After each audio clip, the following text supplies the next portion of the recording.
दोस्तों 16 दिसंबर सन 1961 के दिन माइकल क्लार्क रॉकफेलर अपने साथियों के साथ कश्ती स्टार्ट करने की कोशिश कर रहा था। समुद्र में तेज लहरें होने की वजह से कश्ती की मोटर में पानी चला गया था। ये लोग पापुआ न्यू गिनी के साहिल के काफी करीब थे। कश्ती में पानी आने की वजह से कश्ती डूबना शुरू हो गई और साहिल से दूर होती चली जा रही थी। दरअसल माइकल आस्मैट ट्राइब के लोगों से मिलना चाहता था और वो लोग यहीं रहते थे। माइकल को इस कबीले के लोगों का आर्ट वर्क हद से ज्यादा पसंद था।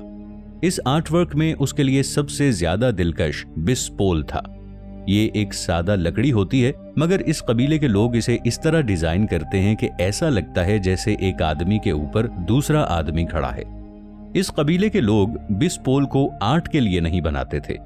उन लोगों का ये अकीदा था कि इन बिस्पोल्स में उनके कबीले के जंगजुओं की रूहें हैं, जिन्होंने लड़ाई में अपनी जान गंवाई होती थी। जब तक उनके कबीले के लोग दुश्मन कबीले के लोगों को मार न दें, तब तक ये रूहें बिस्पोल में कैद रहेंगी।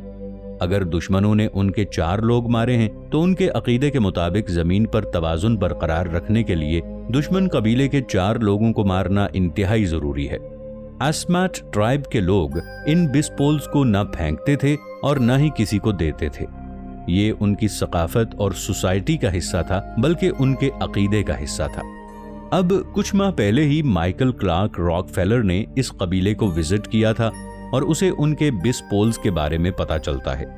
माइकल ये सोचता है कि वो अपना सारा सामान उस कबीले के लोगों को दे देगा और बदले में उनसे बिस्पोल ले लेगा। उसने पिछली मर्तबा भी ऐसा ही किया, मगर कबीले के लोगों ने उसको बिस्पोल नहीं दिया। लेकिन इस मर्तबा भी वो इसी इरादे से आ रहा था और उसके पास सामान भी पहले से काफी गुना ज्यादा था। माइकल की कश्ती पापुआ न्यू गिनी के साहिल से दूर होती जा रही थी। इस कश्ती में माइकल के साथ 2 और लोग भी होते हैं, एक फ्रेंच एंथ्रोपोलॉजिस्ट रेने और 2 उस कबीले के लोग जिनके नाम साइमन और लियो थे, वो भी साथ होते हैं, जो उनकी रहनुमाई के लिए उनके साथ चले थे। माइकल दुनिया के अमीर तरीन लोगों में से एक था, मगर उसे लग्जरी की बजाय कबीलों की सकाफत में ज्यादा दिलचस्पी थी। माइकल के बाप का एक म्यूजियम था जहां पर दुनिया भर का आर्ट वर्क मौजूद था।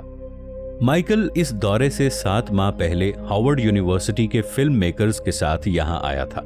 माइकल ये चाहता था कि वो इस कबीले के बने हुए मुख्तलिफ आर्ट वर्क को अपने वालिद के म्यूजियम में रखे, ताकि वहां के लोग इस आर्ट वर्क के बारे में जानें और इसकी कदर करें।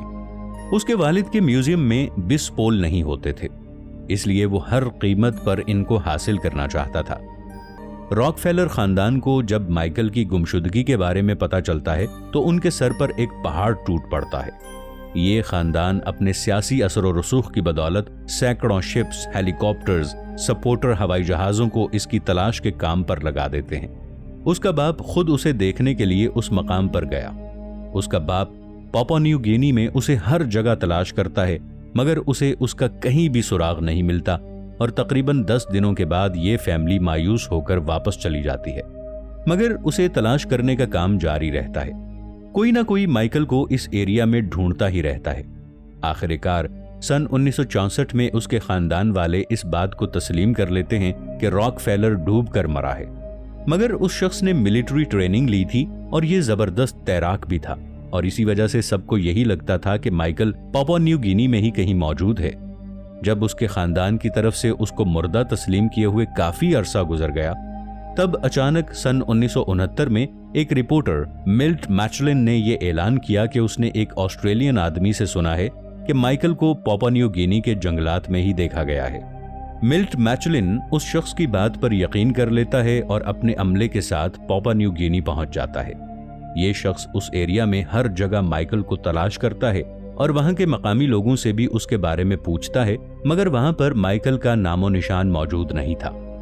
मिल्ट मिचलिन और उसके अमले ने वहां मौजूद मकामी लोगों, उनके रहन सहन और काफी मकामात की वीडियोस भी बनाई और उन्होंने वापस जाकर इन वीडियोस को देखा, मगर इनमें कहीं भी माइकल का वजूद नहीं था। इसके 40 साल बाद एक और अमला उस शख्स की तलाश करने के लिए निकलता है, क्योंकि उन्हें पता चलता है कि माइकल वहां के मकामी लोगों के साथ ही रह रहा है। उस अमले ने मिल्ट मिचलिन की रिकॉर्ड की गई तमाम वीडियोस को देखा तो उन्हें एक अजीबोगरीब क्लिप देखने को मिला। उस कबीले के लोग दूसरे कबीले के लोगों के साथ लड़ने के लिए जा रहे होते हैं तो उनके दरमियान दाढ़ी वाला एक सफेद फार्म भी मौजूद होता है। वो शख्स बिल्कुल माइकल की तरह लग रहा था।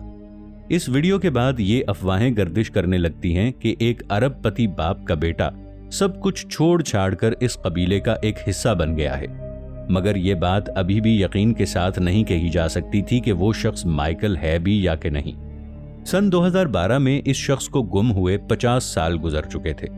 एक अमेरिकन जर्नलिस्ट जिसका नाम कार्ल हॉफमैन था, उसने सोचा कि वो पापुआ न्यू गिनी जाएगा और इस मिस्ट्री को हल करेगा। फिर ये शख्स और उसके तर्जुमान पापुआ न्यू गिनी पहुंच जाते हैं और ये लोग उस कबीले के साथ रहना शुरू कर देते हैं।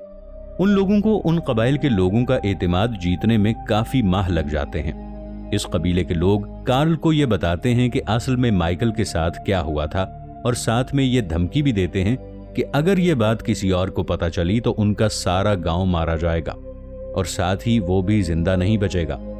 उन कबाइल के लोगों के मुताबिक दरअसल जब माइकल मदद के लिए तैराकी कर रहा था तो उस कबीले के 3 बड़े आदमी कबीले के 50 आदमियों के साथ अपनी पानी की कश्तियों में बैठे और समुंदर के किनारे रुके हुए थे। उन तीनों में से एक आदमी एजिम नोट करता है कि कोई सफेद चीज तैरती हुई उनकी तरफ आ रही है। अब वो दूसरे लोगों को भी इस बारे में बताता है। उन लोगों ने समझा कि हो सकता है ये कोई समुद्री मखलूक हो। उधर जब माइकल को पता चलता है कि वो जिन लोगों से मिलने के लिए आया है वो लोग उसके आसपास मौजूद हैं, तो वो वहां पर मौजूद कश्ती के सहारे ऊपर आने की कोशिश करने लगा। वहां पर मौजूद तीनों आदमी उसे लकड़ी की कश्ती पर बिठाते हैं, आंखों ही आंखों में कोई इशारा करते हैं और उसे लेकर चल पड़ते हैं। जैसे जैसे वो समुंदर में चप्पू चला रहे थे वैसे वैसे वो अजीबोगरीब किस्म के नारे लगा रहे थे। माइकल ने उनकी सकाफत के बारे में बहुत कुछ पढ़ रखा था और वो ये समझता था कि वो उनके बारे में बहुत कुछ जानता है, मगर उसने इस तरह के नारे कभी नहीं सुने थे। माइकल यही समझ रहा था कि ये लोग उसे किसी महफूज मकाम की तरफ लेकर जा रहे हैं। अचानक वो एक मिट्टी वाली जगह पर रुकते हैं। माइकल ने समझा कि शायद उनका कबीला आ गया है, मगर वहां पर हर जगह मिट्टी ही मिट्टी थी। माइकल अब दिल ही दिल में ये सोच रहा था कि वो उनके कबीले में जाएगा और किसी ऐसे आदमी को तलाश करेगा जो यहाँ के हुक्काम को जानता हो और उनको ये बताएगा कि उसके साथ उसके कुछ और साथी भी मुश्किल में हैं। माइकल वहां पर मौजूद लोगों से पूछने लगता है कि क्या वो उसकी मदद करेंगे, तो वहां पर मौजूद एक शख्स हंसने लगता है और उसको देखकर कबीले के सभी लोग ऊंची ऊंची आवाज में कहकहे लगाना शुरू हो जाते हैं। फिर एकदम खामोशी छा जाती है। वो लोग कश्तियों से जमीन की तरफ आना शुरू हो गए और तभी माइकल को पता चल गया कि आखिर कुछ न कुछ गड़बड़ तो जरूर है। माइकल कश्ती में ही रहता है, जैसे वो उनसे दूर जाना चाह रहा हो, मगर जो आदमी हंस रहा होता है वो अपना हथियार उठाकर उसके दाएं तरफ पैवस्त कर देता है। जैसे ही वो शख्स ये अमल करता है तो दूसरे ट्राइब के लोग अपना हॉर्न उठाकर ऊंची ऊंची आवाज में बजाना शुरू कर देते हैं। फिर वो शख्स हथियार माइकल की लेफ्ट साइड पर पैवस्त करता है।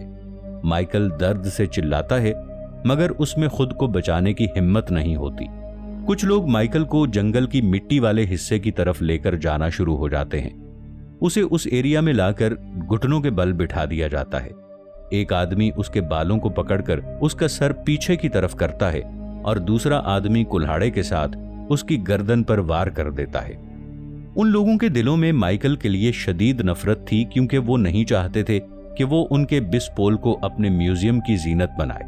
तभी उन लोगों ने मंसूबा बनाया कि माइकल को कबीले के अकीदे के मुताबिक मार दिया जाना चाहिए। उन लोगों ने उसे मारकर टुकड़ों में तकसीम किया और आग में भून कर खा लिया। कार्ल हॉफमैन ने इस स्टोरी को सुना और अपनी किताब सैवेज हार्वेस्ट में शाया किया। दोस्तों, आपको क्या लगता है कि माइकल के साथ क्या हुआ होगा? हमें नीचे कमेंट सेक्शन में अपनी राय से आगाह जरूर कीजिएगा। मिलेंगे ऐसी ही एक और इंफॉर्मेटिव और इंटरेस्टिंग वीडियो के साथ। तब तक के लिए इफ टीवी की टीम को दीजिए इजाजत। अल्लाह निगहबान।